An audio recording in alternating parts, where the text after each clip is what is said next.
Assalamualaikum warahmatullahi wabarakatuh. Perkenalkan saya Dea Fitri Antoni, NIM 1905375, perwakilan dari kelompok 10, di mana kali ini saya akan dibantu oleh rekan saya yang bernama Primaya Ora Okseva dengan NIM 1905354. Kali ini saya akan membahas materi mengenai biaya pada mata kuliah teori akuntansi.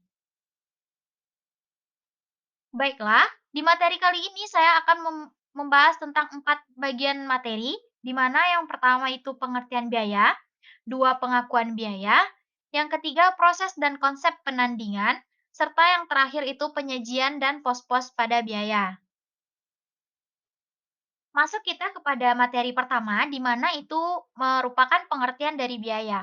Biaya merupakan sejumlah uang yang dikeluarkan untuk kelancaran proses produksi, mulai dari barang mentah hingga barang jadi siap dijual. Biaya juga disebut sebagai beban pendapatan, karena biaya mengurangi pendapatan yang secara teknis penutupan buku biaya dibebankan dalam akun laba rugi. Menurut FASB, tahun 1980 mendefinisikan biaya sebagai berikut. Biaya adalah aliran keluar atau outflows atau pemakaian aktiva atau timbulnya hutang selama satu periode yang berasal dari penjualan atau produksi barang atau penyerahan jasa serta pelaksanaan kegiatan yang lain yang merupakan kegiatan utama suatu entitas. Lanjut kepada materi selanjutnya, yakni tentang pengakuan biaya. Pengakuan biaya tidak dibedakan dengan pengakuan rugi. Pengakuan menyangkut masalah kriteria pengakuan, yaitu apa yang harus dipenuhi agar penurunan nilai aset yang memenuhi definisi biaya atau rugi dapat diakui. Kriteria pengakuan tidak dibedakan dengan kaidah pengakuan sehingga masalah pengakuan biaya atau rugi adalah kapan penurunan nilai aset dapat dikatakan telah terjadi sehingga jumlah rupiah biaya atau rugi dapat diakui. Selanjutnya itu ada kriteria pengakuan, di mana dalam kriteria pengakuan ini, dalam suatu catatan, biaya atau rugi pada umumnya diakui apabila salah satu dari dua kriteria di atas dapat dipenuhi. Yang pertama itu adanya konsumsi manfaat, yang dimaksudkan biaya akan diakui bila mana manfaat ekonomik yang dikuasai suatu entitas telah dikonsumsi dalam pengiriman barang yang merepresentasikan operasi utama. Yang kedua, berkurangnya manfaat masa datang. Diakui bila mana aset yang telah diakui sebelumnya diperkirakan telah berkurang manfaat ekonomiknya atau bahkan tidak lagi memiliki manfaat ekonomik dari barang tersebut. Selanjutnya yakni proses dan konsep penandingan. Laba akan mempunyai makna kalau laba merupakan selisih pendapatan dan biaya yang mempunyai hubungan tertentu yang bermakna, dalam artian bukan acak. Dua tahap kritis perlakuan kos adalah pengakuan, dalam artian aliran masuk sebagai aset dan pembebanan, aliran keluar sebagai biaya. Untuk menentukan laba yang bermakna, perlu dipahami dua pengertian, yakni proses penandingan dan juga konsep atau prinsip penandingan.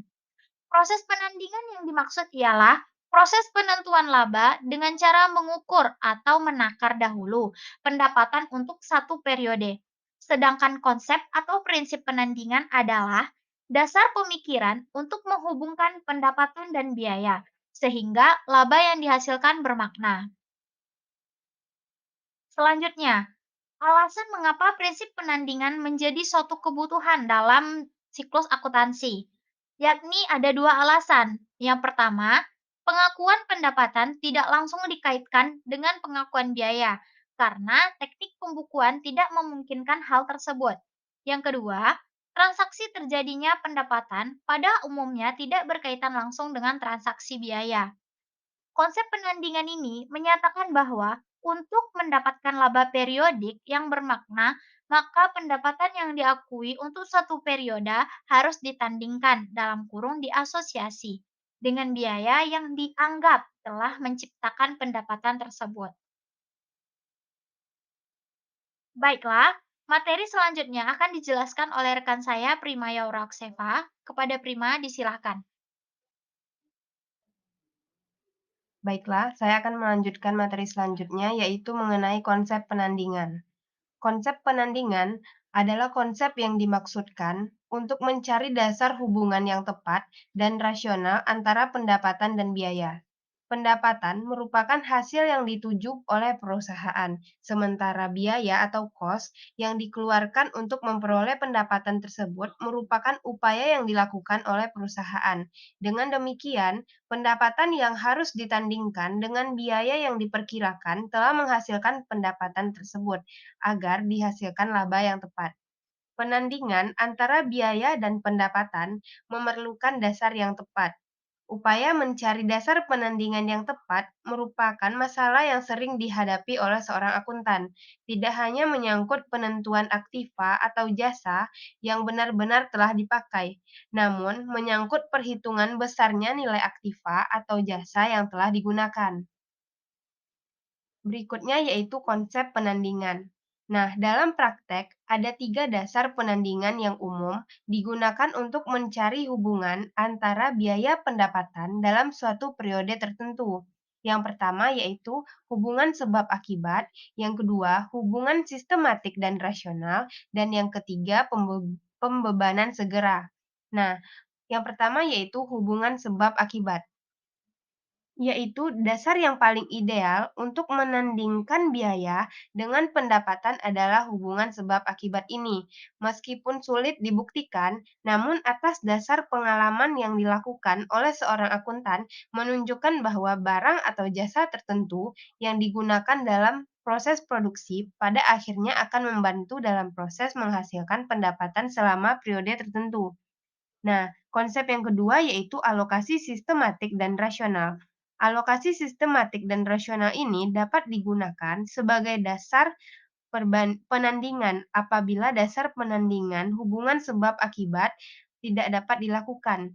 Nah, atas dasar konsep penandingan ini, untuk penandingan digunakan bukan produk atau unit fisik, tetapi periode. Nah, konsep yang ketiga yaitu pembebanan segera. Apabila tidak ada alasan yang kuat untuk membebankan biaya atau kos atas dasar hubungan sebab akibat maupun alokasi sistematis dan rasional tadi, maka biaya langsung dapat dibebankan pada periode terjadinya. Alasannya yaitu untuk melandasi pembebanan dengan cara ini adalah kepraktisan. Nah, selanjutnya yaitu penyajian pos-pos biaya. Penyajian biaya sebagai beban pendapatan mengikuti konvensi dan pos-pos disajikan berdasarkan basis asosiasi.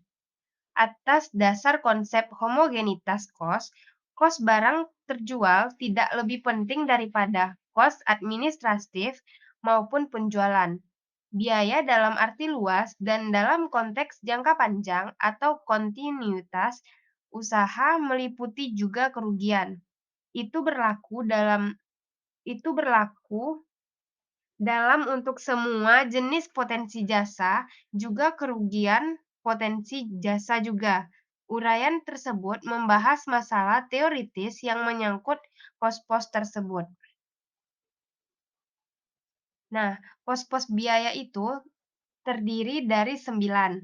Nah, yang pertama yaitu sediaan, metode asosiasi, berikutnya identifikasi khusus, yang keempat masuk pertama, keluar pertama. Maksudnya, metode ini berasumsi faktor kos mengalir melalui perusahaan secara berurutan seperti antrian, tidak saling mendahului. Selanjutnya yaitu rata-rata berbobot. Nah, maksudnya metode ini menganggap bahwa dalam proses produksi terjadi peleburan faktor produksi yang sama selama satu periode menjadi satu masa yang homogenus. Berikutnya yaitu sediaan normal. Tujuannya ialah membandingkan pendapatan sekarang dengan kos sekarang, sekaligus meniadakan kebutuhan pelaporan untung maupun rugi menahan sediaan dan fluktuasi harga. Dan yang terakhir yaitu masuk terakhir, keluar pertama. Maksudnya di sini yaitu metode ini tidak bertujuan untuk menyamai aliran bisnis barang, tetapi untuk menandingkan pendapatan sekarang dengan kos sekarang akan menghasilkan laba operasi yang bebas dari untung atau rugi akibat fluktuasi harga. Nah, selanjutnya yaitu implikasi metode asosiasi terhadap laba. Dalam suatu sistem perpajakan, menekankan perhitungan laba periodik, di mana untuk penstabilan laba menjadi konsekuensi logis yang akhirnya banyak dianut. Namun demikian, laba yang distabilisasi hendaknya tidak dilaporkan sebagai laba sebenarnya untuk tahun tertentu. Pemecah untuk mengatasi fluktuasi harga adalah melengkapi statement tahunan dengan beberapa laporan kumulatif dan rata-rata, bukan mengembangkan metode untuk menghilangkan tujuan metode atau untuk menghilangkan fluktuasi tahunan yang terjadi. Nah, pos biaya yang selanjutnya yaitu, fasilitas fisik.